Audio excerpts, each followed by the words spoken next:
Olá viva! Estamos de novo com o Vai Dar Uma Curva. Esta semana vamos falar sobre gastronomia de Natal. O meu nome é Rafael Oliveira e todas as sextas-feiras estamos aqui na Antena Minha a falar sobre gastronomia, turismo e vinhos. Hoje temos connosco a Anabela Ramos. Mais uma vez a Anabela está connosco e vai estar muitas vezes, certeza absoluta, porque quando nós queremos saber mais alguma coisa sobre a nossa história gastronómica, não há assim muita gente como a Anabela que nos possa ajudar a perceber e enquadrar a nossa história gastronómica, no fundo. Olá, Anabela. Olá. Bem-vinda de novo. Cá estamos. Está tudo bem? Está tudo bem. Preparada para o Natal? A preparar-me.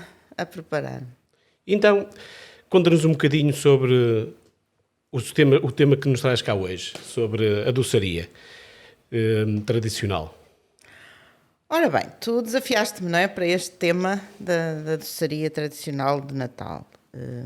É muita, variada, é uma época louca quase, não é? Mas já é assim há muitos séculos. Já é assim, já há muitos séculos que o Natal é um tempo especial e é um tempo especial de doces também. E porquê? Nós estamos no Advento, não é? O Advento é um tempo de jejum. Portanto, os ritmos alimentares ao longo dos séculos são muito marcados pelo calendário religioso. Na véspera de Natal, portanto o 24, é ainda dia de Advento, é o último dia do Advento. E diziam, nomeadamente ao nível dos mosteiros e nas comunidades monásticas, quer masculinas, quer femininas, no último dia era obrigatório, portanto ainda é Advento, ainda se come peixe, portanto ainda é dia de jejum. De qualquer forma, já estamos-nos a aproximar muito rapidamente para a meia-noite, não é? Portanto, já é um tempo de vigília. E nessa noite já se permitia, nos séculos passados, que se comessem doces. Portanto, ainda era obrigatório comer-se peixe, mas já era permitido que se comessem doces. Portanto, a noite de Natal já tinha ali a presença da festa, já se está a anunciar a festa, não é? Até à meia-noite, depois a partir da meia-noite começa de facto a festa. E depois durante 2 semanas, 2 oitavas, era um tempo permanente de festa e era um tempo que se comia sempre doces. Portanto, o nosso ritmo, ainda hoje, nós também vivemos um pouco essa... Mas esta ideia do Advento já não é tão vincada como seria. Nós temos a ideia, por exemplo, na Páscoa, que há ali aquele período do jejum e etc., mas do Advento antes do Natal já não é assim tão referido como... Pois não, as pessoas já se esqueceram um bocadinho do jejum do Advento, mas ele existia e era uma outra Páscoa. Era uma outra Quaresma. Exatamente. Aliás, os monges beneditinos tinham uma expressão muito curiosa que eu na altura fiz uma reflexão sobre isso.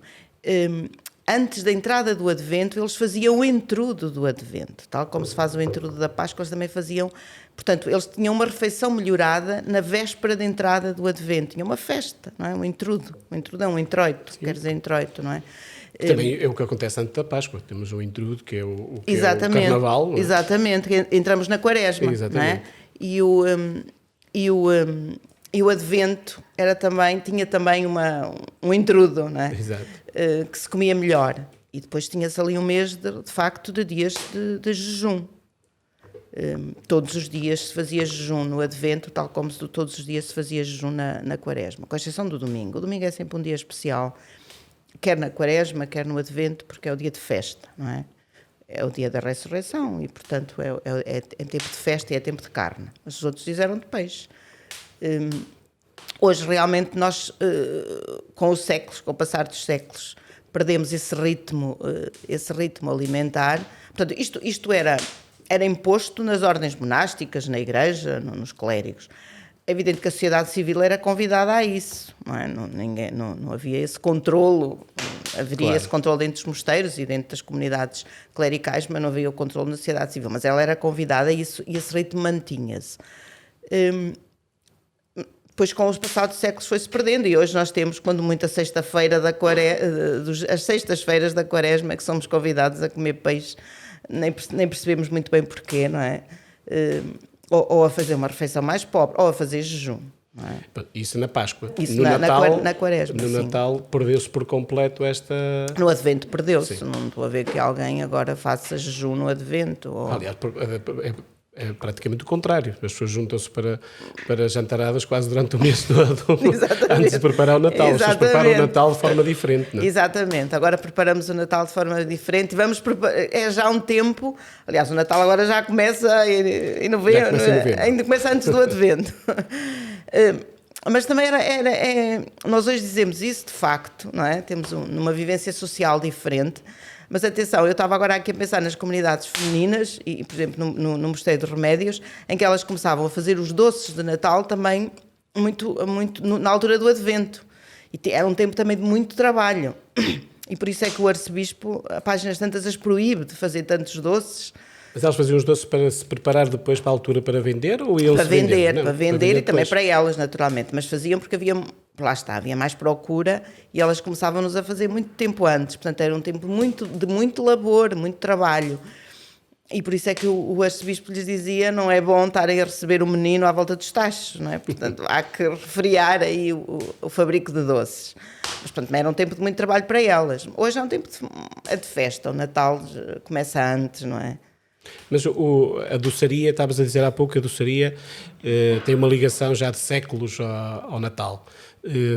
Mas tens ideia mesmo quando é que isto começa a aparecer ou não se consegue encontrar um momento... porque depois a própria doçaria também vai-se desenvolvendo ou vai-se criando novos doces, não é? Vai-se multiplicando, exato. Não é? Provavelmente, antigamente, antes do século XV, XVI, provavelmente era mais pobre o tipo de doçaria que teríamos. Sim, claro. O século XVIII, sobretudo o Barroco, e a chegada do açúcar, não é? A chegada do açúcar a partir do século XVI. E depois, com o Barroco, a profusão de doces é imensa. Mas antes do açúcar não havia doce? Ou que tipo de doçaria que havia? Havia doce. O açúcar circula há muitos séculos, só que em contextos muito restritos. E antes utilizava-se o mel. Não é? A marmelada fazia-se com mel, antes da chegada do açúcar, por exemplo. Há um autor do século XVI que diz isso muito, muito claramente. Antes fazia-se com mel, agora faz com açúcar. Pronto, mas fazia-se a marmelada. Portanto, existiriam já alguns doces. Por exemplo, um dos doces natalícios que poderá não ter sido só natalício, mas que eu acho que também era natalício, são as filhós. É um doce já referido aqui no Minho na Idade Média. Portanto, é muito antigo. Que é, no fundo, uma massa com água, não é? Amassada e depois frita, passada por mel, ou não, se houvesse. Depois as filhoses podiam ser passadas por mel.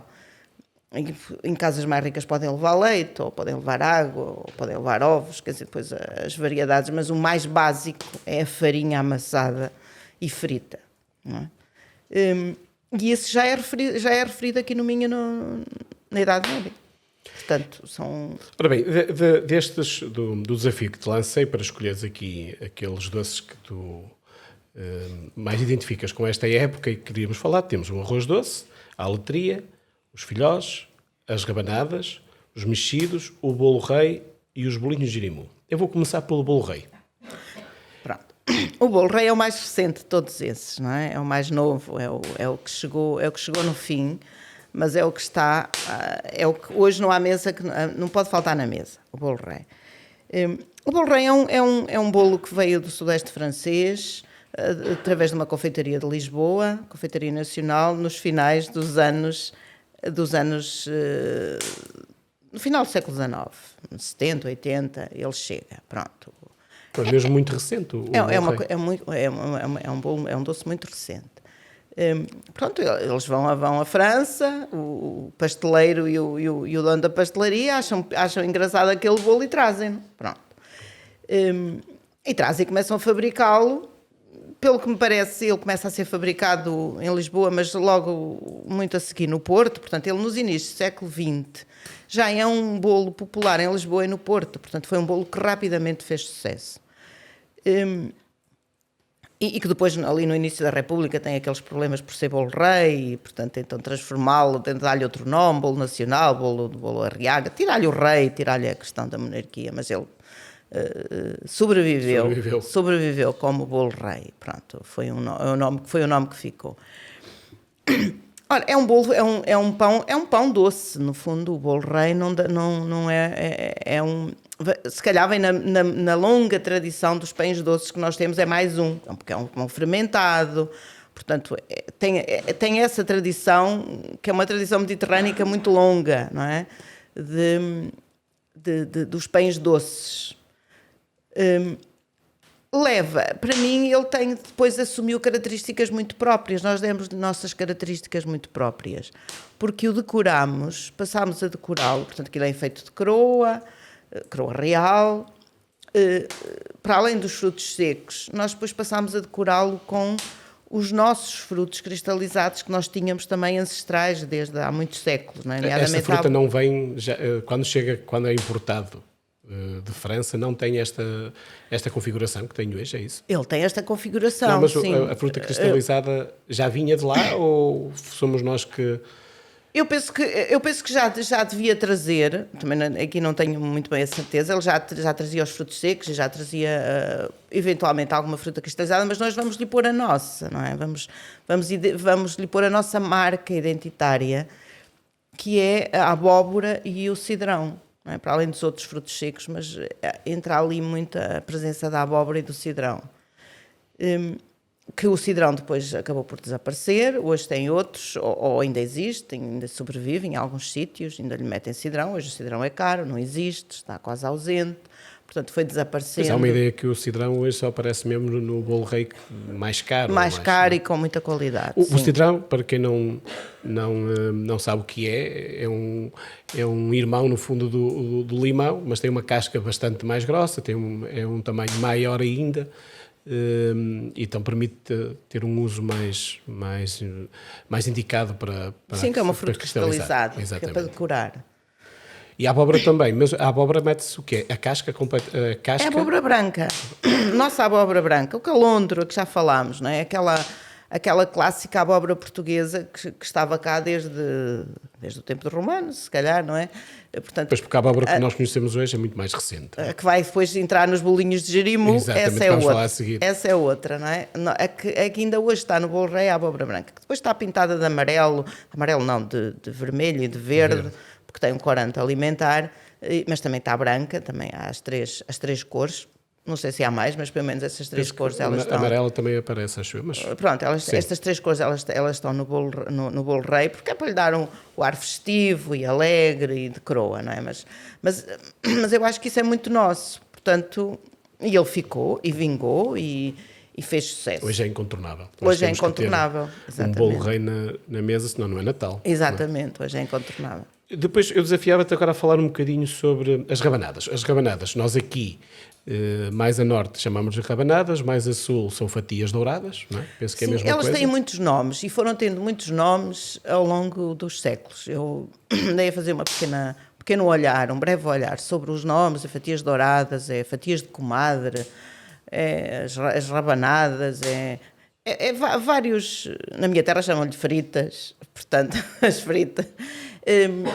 portanto, vão tendo determinados nomes, mas elas já estão cá há séculos também. Nem sempre foram doce de Natal. Nem sempre. Há quem as coma, por exemplo, no entrudo. Há regiões em que comem... Mas no entrudo da Páscoa. Da Páscoa, sim, no entrudo da Páscoa. E os monges tibães comiam-nas também no entrudo da Páscoa. Por alguma razão específica?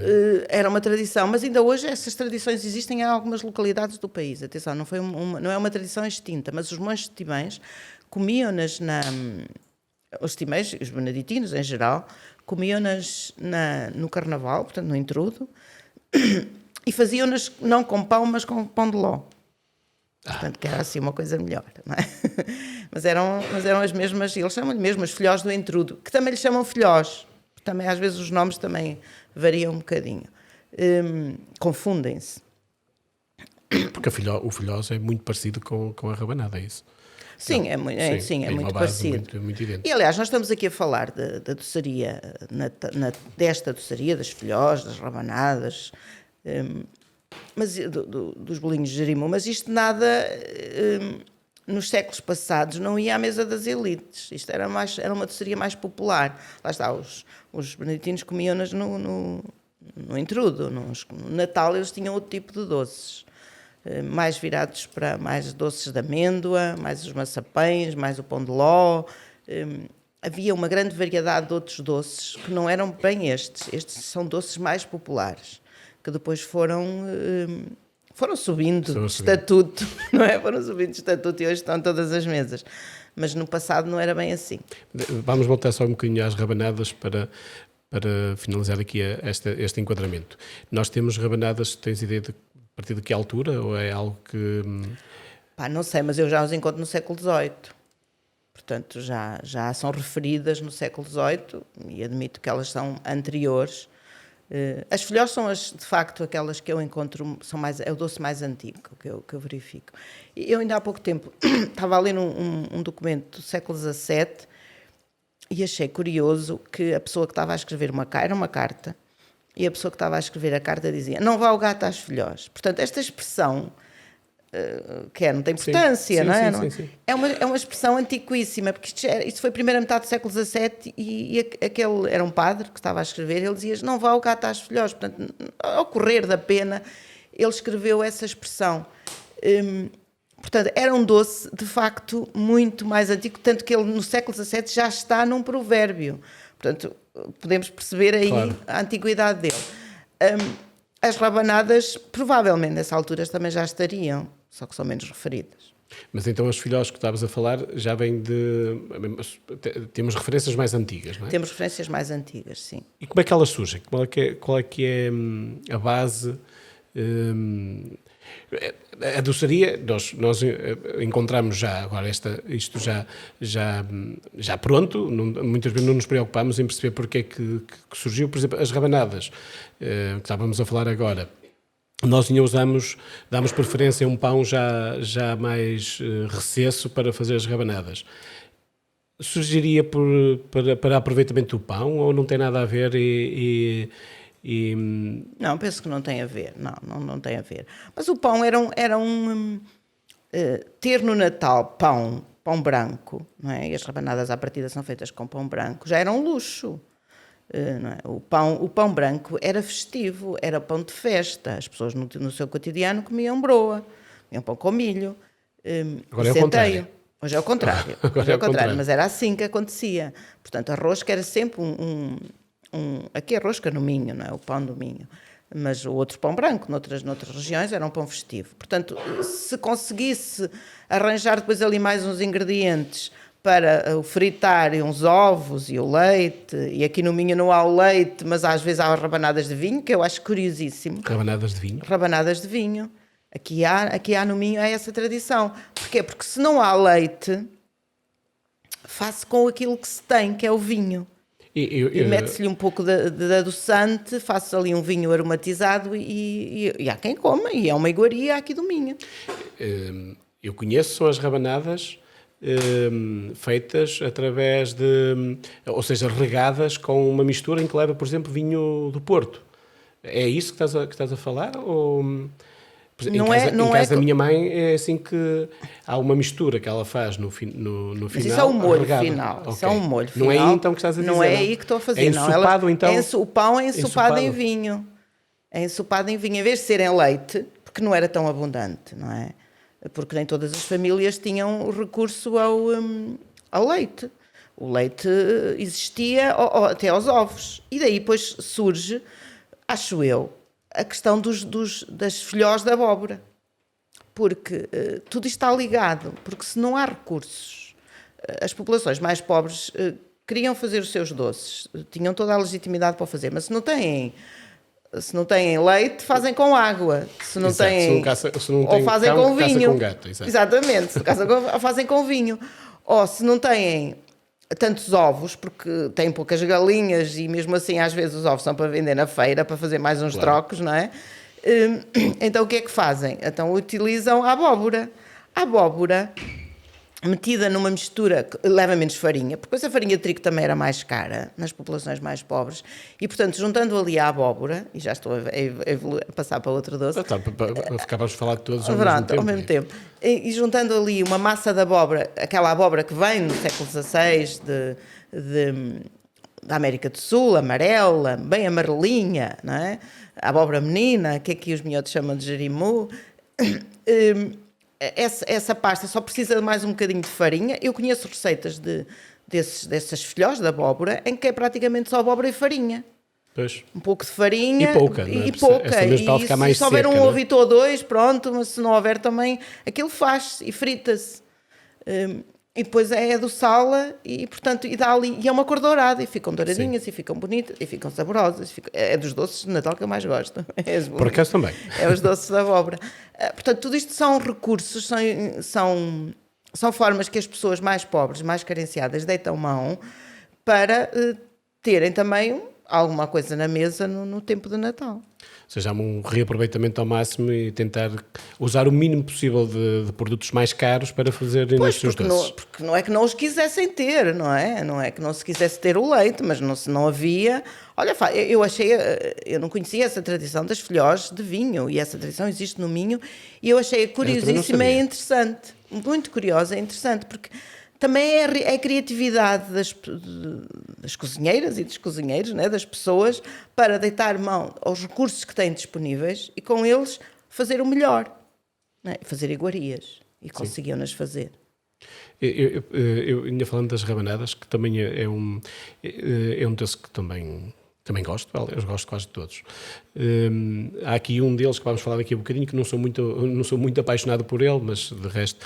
Mas ainda falando das rabanadas, que eu estava a dizer, e passando a publicidade, há aqui um restaurante em Amares, que é do amigo José Antunes, que é o restaurante de Caldelas, que tem umas rabanadas que é uma coisa... Aliás, ele tem a rabanada durante o ano inteiro. Ou seja, faz parte da sobremesa do restaurante, as rabanadas. Para quem não conhece, vale a pena ir provar, almoçar ou jantar e provar, ou trazer mesmo para casa, porque de facto são umas rabanadas completamente diferentes, feitas provavelmente com outro tipo de pão, com outro tipo de... ou seja, foram reinventadas, mas também são umas rabanadas fantásticas. São deliciosas, eu já as provei, Exatamente. São uma iguaria única, de facto. Sim, é mesmo, ele próprio, José, faz disto uma referência do restaurante e a rabanada é de facto deliciosa. Mas voltando então ao tema que nós estávamos a falar, já falámos aqui das filhoses, agora eu ia pegar agora no arroz doce. Por acaso não é dos doces que eu mais admiro, e também penso que não é tão comum, ou seja, não é tão transversal, ou é?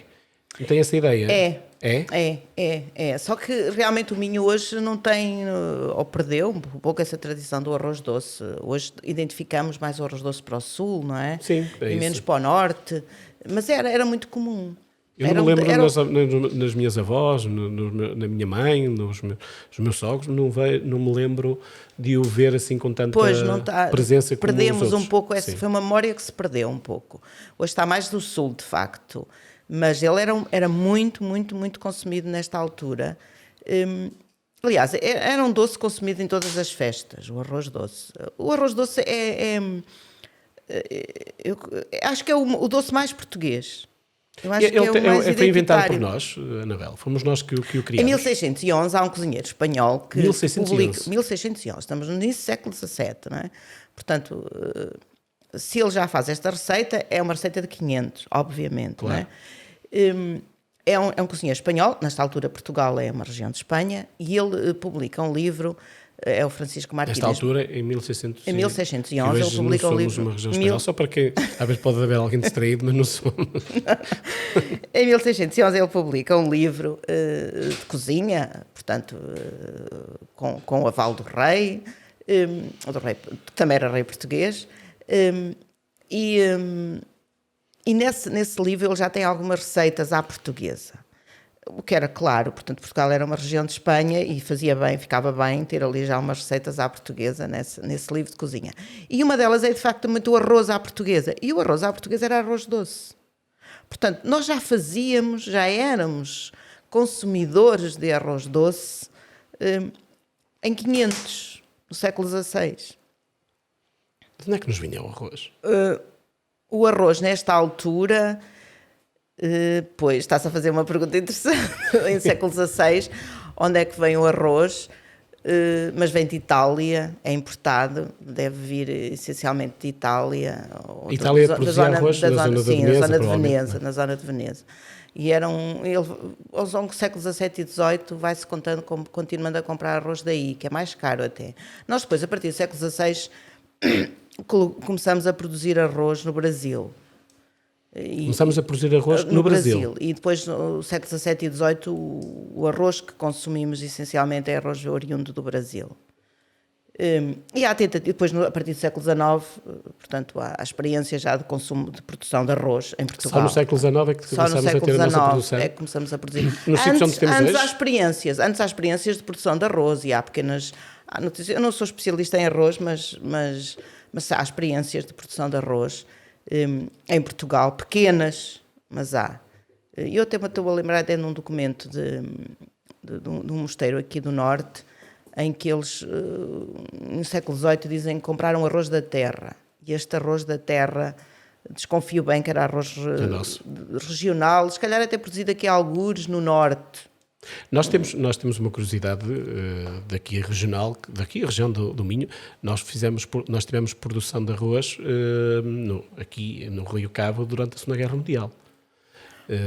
Uma coisa pequena, e depois a seguir à Segunda Guerra Mundial deixou-se de produzir, mas chegámos a ter plantação de arroz aqui no nosso rio, no Rio Cabo. Isso é muito curioso. Isso é muito curioso, porque este mosteiro que eu estou a falar é um mosteiro próximo do Rio Cabo, era São Romão de Neiva.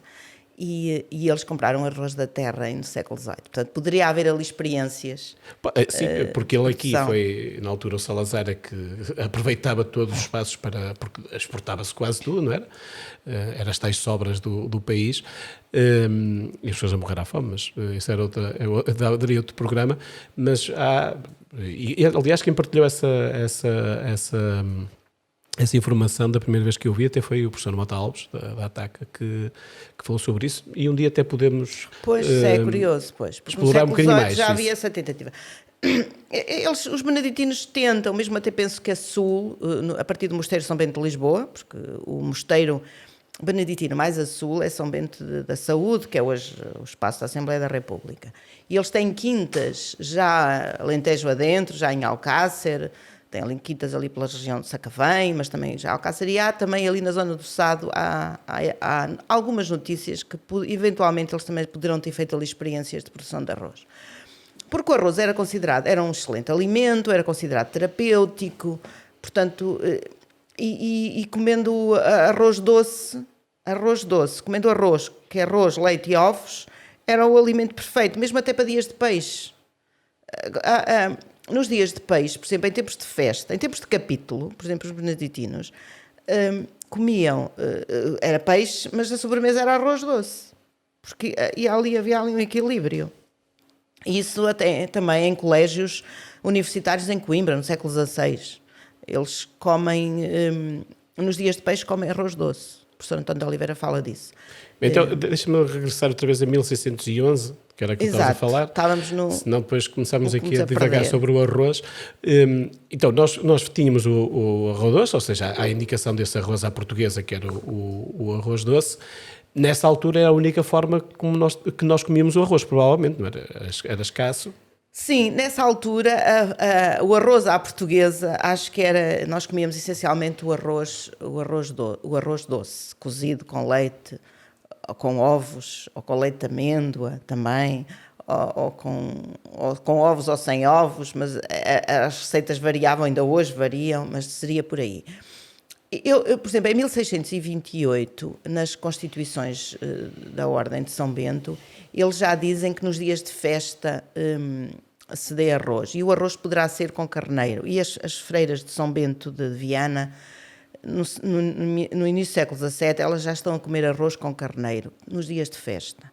Portanto, eles também já se comeria como conduto, não é? Sim. Com carne.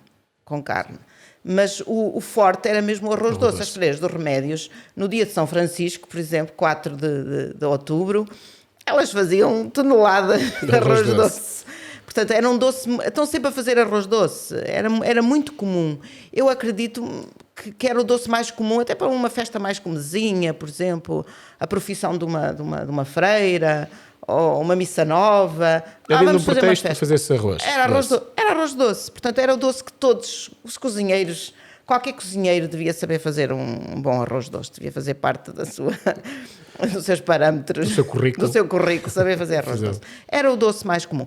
Naturalmente, que ele entra em todas as festas, entra nas festas, como eu disse, das freiras no São Francisco, mas as beneditinas de Viana também o usam nas suas festas, de Santa Ana, porque elas tinham a padroeira, era Santa Ana, em julho. Também fazem arroz doce e também fazem pelo Natal, obviamente. Portanto, é um doce que está em todas as festas e, portanto, também está no Natal.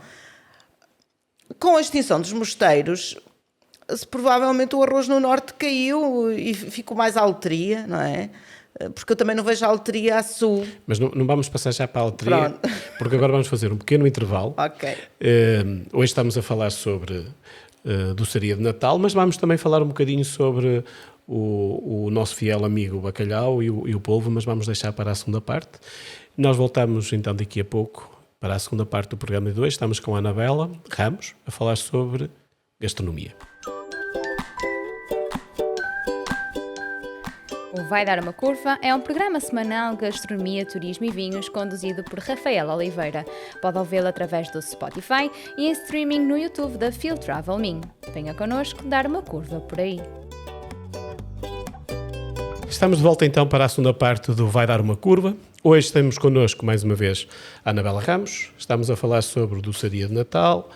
Vamos também falar um bocadinho sobre o bacalhau, mas antes vamos fazer aqui algo novo nos próximos 2, 3 episódios do Vai Dar Uma Curva, em que eu vou sugerir aqui alguns vinhos para acompanhar as nossas ceias de Natal. Todos eles vão ser vinhos verdes. Não estivéssemos nós na região dos vinhos verdes, melhor, vão ser vinhos da região dos vinhos verdes, assim sim, é a forma correta de falar sobre os vinhos. Então, quais são os vinhos que vos trago para hoje? Em primeiro lugar, um da Quinta da Aveleda, o Parcela do Convento, 2018, 100% de Loureiro. O Afros Loureiro, da zona de Ponte Lima e Arcos de Valdez.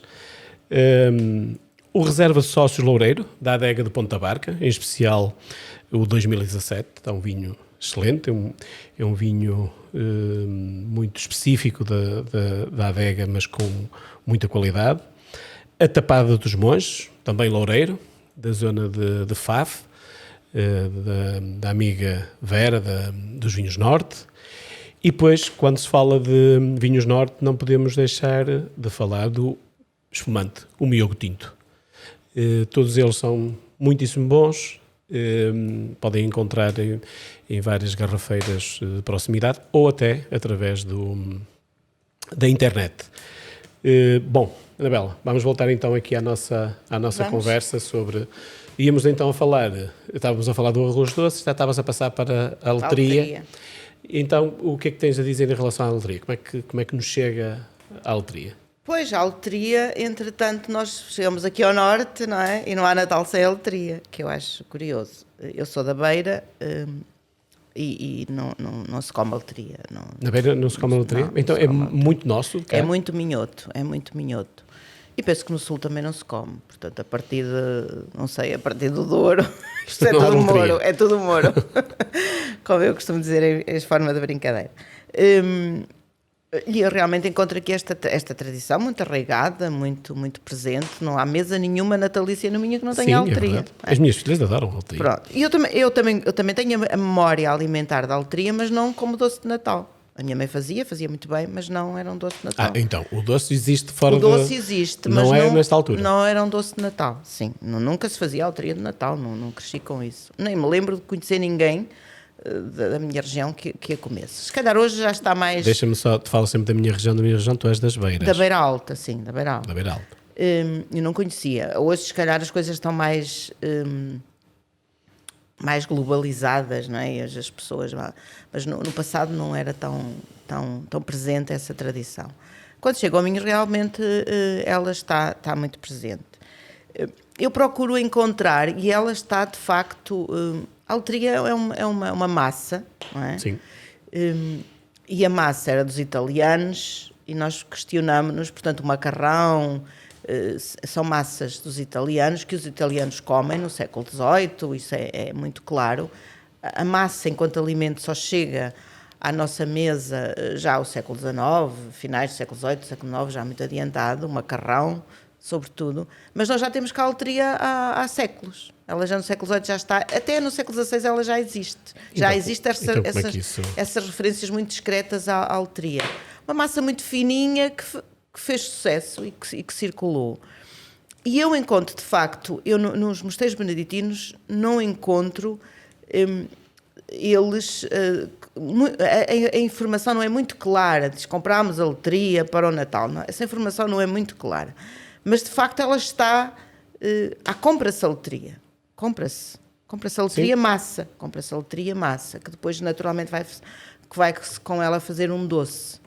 E, portanto, ela está... pode ser usada para outras coisas que não só o doce, não é? Estamos a falar de uma massa. Sim, estamos a falar de uma massa, mas eu penso que já era para fazer doce. Eu penso que ela já era, e também aparece na altura do Natal. Por exemplo, eu penso que ela já era para fazer doce. Mas importaria? Mas era importada essa massa já nessa altura? Estás a dizer que ela chega mais tarde? Seria já importada, sim. Seria uma massa já importada. E, portanto, nos finais do século XVIII ela está presente à mesa. É clarinho, ela está muito presente à mesa e eu penso que ela vai lentamente evoluir para um doce de Natal. E depois, no século XIX, é muito claro, aqui no Minho, é um doce de Natal. Ou feita com água, lá está, ou feita com ovos, ou feita com leite, portanto, uma forma ou de outra. Vinho. Não é com vinho. Não há desta vez, não é com nada assim, a letria não, mas... E não havendo, repara, eu até encontro aqui esta presença, que é há casas que lhe metem uvas passas. Portanto, não havendo leite, ou não havendo tantos ovos, deita-se-lhe frutos secos, um pouco à forma dos mexidos, não é? À maneira dos mexidos. Portanto, há sempre esta mistura dos frutos secos, sobretudo as uvas passas, que se misturavam, que aqui também é uma coisa nova, que é uma coisa nova, não, é uma coisa... Para mim, nova, não é? Meter os frutos é normal. secos. Normal, é uma coisa que eu secos. Verifico em algumas famílias. Os frutos secos, embora que nós não tenhamos cá identificado para hoje os frutos secos são de facto, é algo que é também muito identificado com o Natal, ou seja, quase tudo que tem... quase todos estes bolinhos ou bolos têm frutos secos. Eu lembro-me de as rabanadas tinham uma noz no meio, os bolinhos de Jerimu têm um pinhão ou uma não é noz, qual é a outra agora? A amêndoa. A amêndoa, exatamente. Ou seja, o fruto seco também,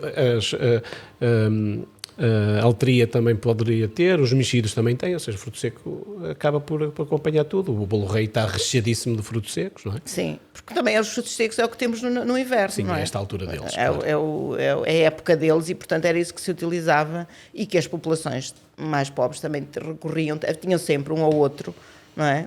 Agora não são os mais pobres, que os frutos secos são agora caríssimos. São caros, mas no passado era assim. Não é? As pessoas faziam os seus próprios frutos secos. Isso é um recurso de subsistência alimentar próprio de cada família. E são ricos. E são ricos, e são nutritivos. Exatamente.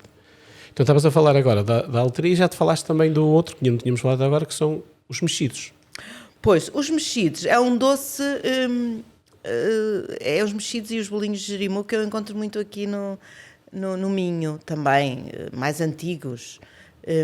Esses eu já os encontro no século XVII, nas freiras de São Bento de Viana, a falarem das papas do Natal.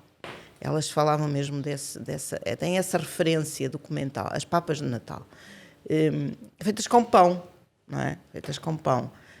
Mexidos ou formigos, também tem esse nome. Sim. No século XIX depois já há várias receitas destes mexidos que levam... Os formigos podem variar. É usual. Eu tenho a ideia da zona de Faf, Guimarães, ali do Ave, que se usa muito a expressão formigos. Mas aqui para cima já não... Aqui para cima também estamos a 10, 15 km, mas mais para norte provavelmente desaparece esta expressão e aparece mais os mexidos. Mais os mexidos, sim. E as freiras de Viana falavam dos mexidos ou das papas do Natal. Portanto, já no século XVII. Portanto, é um doce já mais presente, que também é um doce básico, não é? Porque é um doce com pão, lá Sim. está, e depois os frutos secos, e depois ou leva mais frutos secos ou menos frutos secos, pode levar mel, ou leva ovos ou não leva ovos, portanto as receitas vão variando conforme as posses de cada um. Eu entretanto, nesta pequena pesquisa que fiz, encontrei uma receita, e ontem andámos à volta do Cidrão, num outro trabalho, e estive a falar aqui com uma senhora de Braga, que também veio com essa informação que eu desconhecia. Eu encontrei uma receita de formigos ou mexidos com cidrão. E ela disse, sim, isso era tradição na minha família. Mas como o cidrão? O cidrão picado. E picado? O cidrão Pensei picado. que era a água que nós... Não. A preparação para muitos destes doces que estamos a falar, muitas vezes é água e com casca de limão. Eu pensei que... Não. Picado mesmo? Picado mesmo. E eu, de facto, vi uma receita no século XIX que tinha e achei curioso. E ela disse, isso era tradição também na minha avó, também fazia os mexidos com cidrão, que também é uma coisa muito do norte. Sim, muito do norte. Portanto, é um dos doces mais antigos, é um dos doces que continua à mesa, e hoje no Minho eu não faço, que não sou minhota. Eu também não... eu, apesar da minha grande costela minhota, e sendo de Amarante, eu gosto muito mais da expressão entre Douro e Minho, já disse aqui várias vezes e acho que faz todo sentido, mas, por exemplo, os mexidos não eram tão comuns. Em Amarante, e é próximo, havia sempre uma preocupação do pão, ou seja, como produtores de pão, e como nós tínhamos na família, e temos padarias, a zona de Guimarães e Fafo gosta muito de fazer os mexidos com aquele pão de padronel. Pão de padronel, sim, que se esfarela mais. Exatamente. Mais então facilmente. falava-se muito disso, que aliás tinha que se deixar algum do pão ficar alguns dias para ficar um pouco mais recesso, para depois ser vendido especificamente para fazer os mexidos, mas não me lembro também de ver isto com alguma frequência à mesa no Natal. Destes doces também eram daqueles, além do arroz doce, eram daqueles que não era muito comum. Pois. Mas tu, como eras da Beira, então era completamente desconhecido. Não havia, não sei se hoje há, se alguém hoje já, porque lá está, esta globalização leva aos doces, mas não havia. Isso é um doce mesmo muito do Minho. Muito do Minho.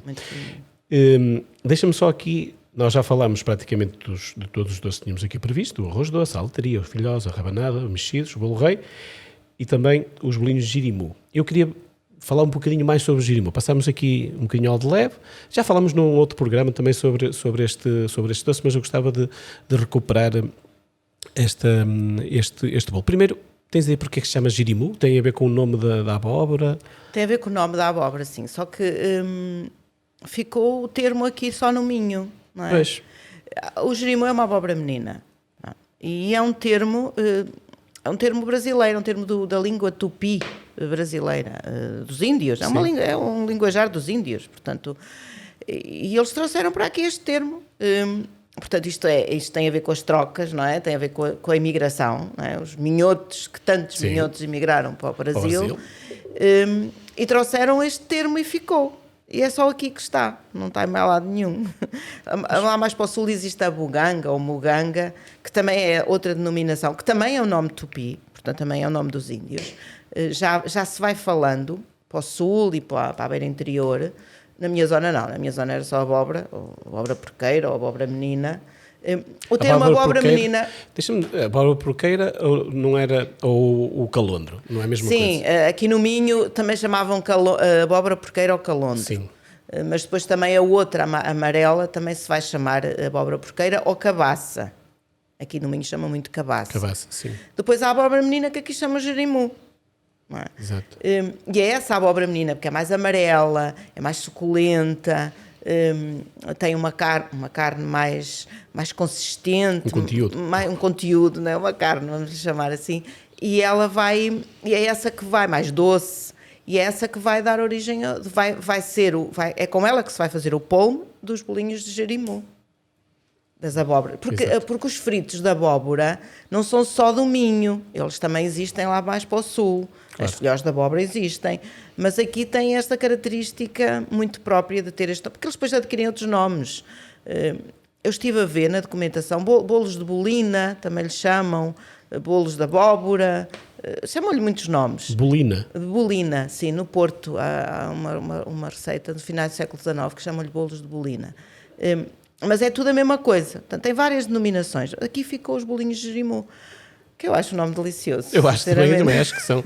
Aliás, dá água na boca a falar de bolinhos de Jerimum, porque apetece logo comer um bolinho de Jerimum. E já se comia esta hora. E depois aqui com aquela calda, fazem-lhe aquela calda que fica. Eu gosto fica. Para mim é um dos doces de Natal que eu mais gosto. Eu também. Então, partilhamos também, além do bolo rei, que é sempre. Claro. Mas gosto imenso dos bolinhos de Jerimum. Só para terminar esta parte da doçaria. Então nós temos, provavelmente, o mais antigo será, ou que está há mais tempo connosco, é o arroz doce. As filhós, o arroz doce e os mexidos. E os mexidos. Esses são aqueles que nos acompanham há mais anos. E para termos uma ideia, o bolo rei é uma coisa muito recente, com 100 e poucos anos, provavelmente. Mas também é importante falar sobre esta parte da doçaria ou da gastronomia mais recente, para nós termos a noção de que aquilo que é tradicional às vezes não tem assim tantos anos como isso. Tantos anos, exato, não tem. E eu aproveito para deixar esta parte dos doces e queria passar um bocadinho, vamos gastar aqui algum tempo também a falar sobre o bacalhau. Tens ideia quando é que o bacalhau se torna o prato nacional, no fundo, no Natal? Há aí alguma... É algo que se vai introduzindo ou há assim uma... Eu essa resposta não sei, não consigo responder. No Natal não consigo responder, mas provavelmente há muitos séculos. Não é? Sim. No século XIX, claramente, ele é o prato do Natal. E mas no século XX, mas é de Natal um prato para toda a gente ou é só para uma das classes? É um prato que se torna universal?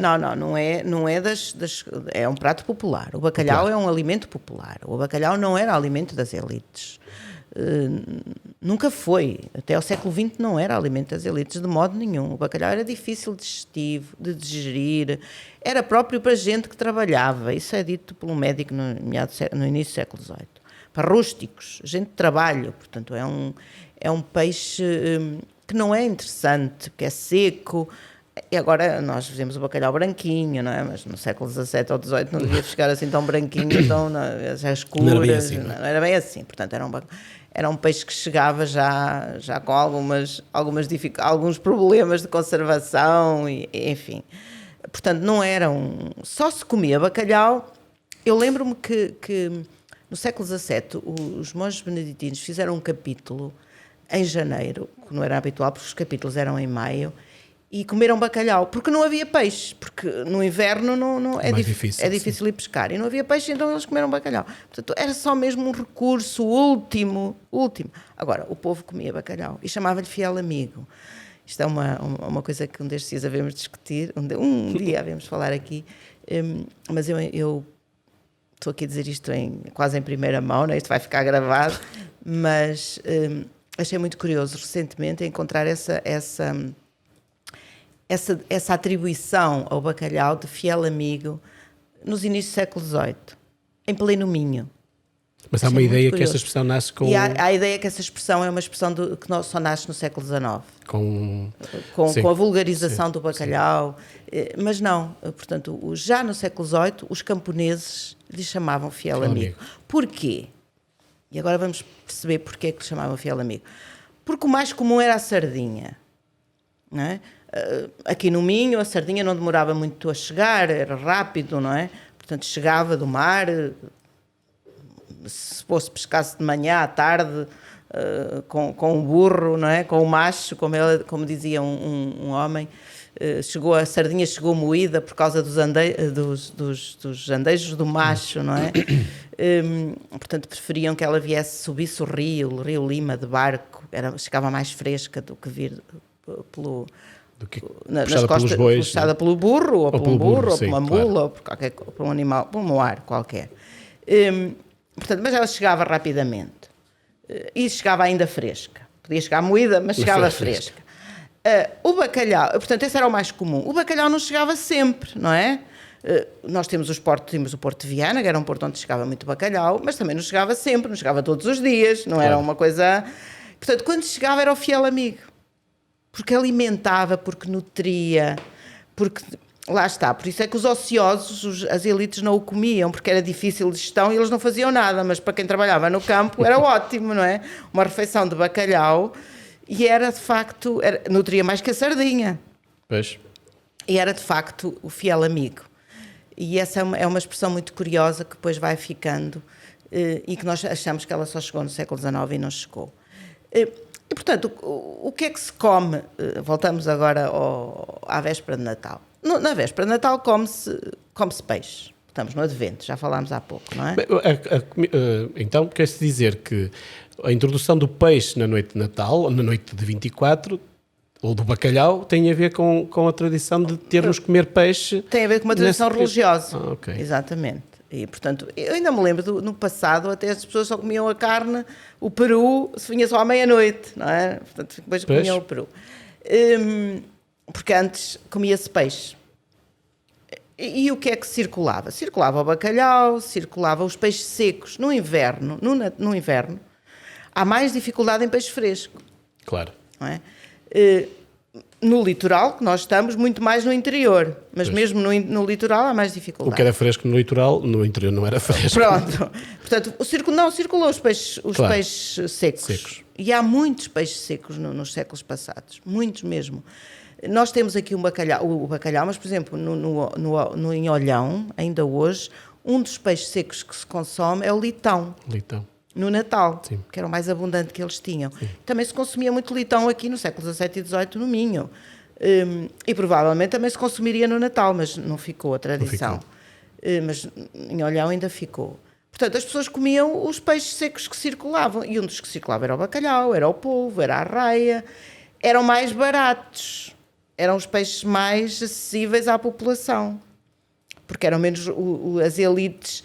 E no caso dos mosteiros, por exemplo, eu consigo perceber que se conseguissem peixe fresco, lagosta, pescada, congro, há estes peixes que são comprados ali na altura do Natal, provavelmente para comer naquele dia.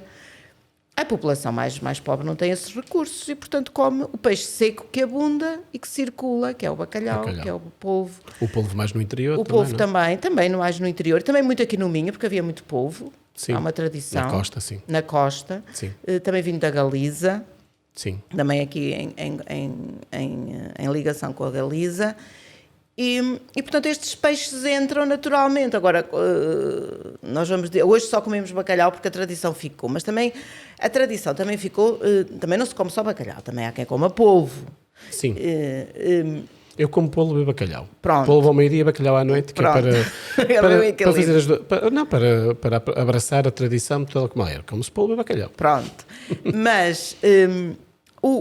esta imposição do bacalhau e esta secundarização do polvo, na altura se calhar andariam os dois, século XVIII, XIX, andariam os dois ao mesmo nível, mas depois este foi secundarizado um pouco o polvo e o bacalhau vingou a nível do país, também por imposição política, porque depois as tradições e os alimentos, às vezes também há razões políticas. Também se criam tradições políticas, claro. Não é? Porque houve no século XX o Salazar, para nutrir o país, investiu muito na pesca do bacalhau, portanto tinha o país recheado de bacalhau e ele impôs um pouco esse consumo, proibindo, por exemplo, a importação de polvo que vinha da Galiza, portanto limitando ali um bocado a circulação dos outros peixes, porque se havia bacalhau disponível lá a comer o bacalhau. Mas havia alguma razão específica para que não se importava da Galiza, mas ia-se buscar o bacalhau ao norte da Europa? Foi a forma que ele teve de abastecer o país, não é? Não só para o Natal, naturalmente, para o ano inteiro. De abastecer o país de bacalhau, porque tínhamos essa tradição, era só ofertar os bacalhoeiros e intensificar. Nos anos 50, penso que nós atingimos o máximo de produção, de pesca de bacalhau. E de reservas de bacalhau para alimentar o povo, obviamente, para alimentar o povo. As receitas mais requintadas de bacalhau são tardias. São tardias, são já século XX, nós começamos já a ver algum receituário em que já aparecem uns pudins de bacalhau e uns soufflés de bacalhau e assim umas receitas mais requintadas, mas a forma mais simples era cozido, ou grelhado, ou frito, não é? Ou em bolinhos de bacalhau, aproveitando, portanto já também do século... Que é dos petiscos que eu mais gosto. Que no final do século XIX isso já circula, no século XX. Mas e antes, como é que se comia? Era apenas cozido? Era assim? Pois não há grandes receitas. Sim. O problema como é... E também era mais duro, provavelmente cozido seria a melhor forma como de um alimento do povo, também não vingou muito no receituário. Mas hoje temos dezenas de receitas de bacalhau. Há imensas receitas de bacalhau. Hoje há 100 maneiras, não é? Ou mil maneiras de cozinhar bacalhau. Não é bem mil, mas também é fácil nós percebemos como é que o povo cozinha o bacalhau. Quais são os recursos que tem? Não tem muitos recursos. Portanto, ou faz grelhado com azeite e vinagre, não é? Tricotalho, bacalhau, azeite e alho, ou coze, e também é fácil, ou frita. Não tem muita mais forma, porque não tem um forno disponível, não tem grande tecnologia associada para fazer pratos com muito requinte. E, portanto, vai cozinhá-lo de forma simples, mas já circulam algumas receitas, poucas, ao longo do século XVIII, XIX. Depois, no século XIX, intensificam-se muito mais as receitas e começam a surgir mais estas diversificações de cozinhar o bacalhau. Então, resumindo, nós temos já há muitos anos o bacalhau associado à noite de Natal, mas há aqui uma intensificação do consumo de bacalhau depois durante o período do Antigo Regime. Sim, no século XX. Sim. Mas consegues encontrar, ou alguma vez nas tuas pesquisas, encontraste esta referência do bacalhau ao Natal nos séculos, sei lá, 16, 17, ou não há esta referência? Não encontro. Não encontro porque eu também estudo as elites, e as elites não comem bacalhau. Não comem bacalhau, pois. Eu encontrei aquela referência muito interessante que há bocadinho referi do fiel amigo, em que é um criado que está a agradecer ao seu senhor o envio do bacalhau e a dizer-lhe, é com isto que nos regalamos, ficámos muito contentes por nos ter enviado o bacalhau, porque nos regalamos com este nosso fiel amigo. A expressão é esta. Pois. E, portanto, ele, naturalmente que o comeriam também se o tivessem disponível no Natal. Claro. Ali não era no Natal, era num dia qualquer do ano, chegou-lhe o bacalhau. Mas eu lembro-me também, por exemplo, de uma outra carta, agora já não do criado para o senhor, mas do senhor para o outro senhor, em que ele dizia, estou aqui, só há bacalhau. Pobreza, não há peixe, não há nada, não há nada comida, ainda se ao menos fosse bom, mas é que ele nem era bom, e ele dizia, se ao menos fosse bom, também não era bom. Portanto, não era um alimento muito interessante para as elites, mas se não houvesse mais nada, comia-se. Claro. Não é? Pois, é a lei da vida. É a lei da vida. Bom, Anabela, muito obrigado. Acabamos, pronto. Acho que nós nos vamos voltar a encontrar, pelo menos aqui, antes de Natal. Um bom Natal. Já podemos também dizer um bom Natal. Já passou o dia 1 de dezembro, agora podemos dizer um bom Natal a toda a gente. Muito obrigado. Anunciar a chegada em breve, não é? Exatamente. O Advento também é isso. O Advento, é uma espera. Agora esta do Advento é que me surpreendeu. O Advento é uma espera. Pois é, vamos ter que começar a dizer às pessoas que acabaram os seus jantares de Natal e as festanças neste período, não é? Devia ser tudo depois do Natal, naquelas 2 oitavas. É que deviam ser as grandes festas de Natal, mas as pessoas nessa altura estão todas recolhidas nas suas casas e nas suas famílias e já não convivem com os colegas, mas devia ser. Ou então depois. Devia ser nos Reis. É? Este ano provavelmente também vai ser, com isto do Covid ainda vamos a tirar as coisas para depois do Natal e daquele período que vamos ter de recato a seguir à passagem de ano. Bom, nós ficamos então por aqui. Já sabe, todas as sextas-feiras, aqui na Antena Minho, em 106.0, ou depois, pelo meio-dia, era isso que eu queria dizer também, ou depois em podcast ou no YouTube da Field Travel Minho. Desejo-vos um bom fim de semana, aproveitem para fazer as últimas compras, para não deixarem tudo para a última hora para o Natal e inspirem-se nestes doces que hoje aqui falámos para rechearem a vossa mesa de Natal. Muitíssimo obrigado e então até para a semana.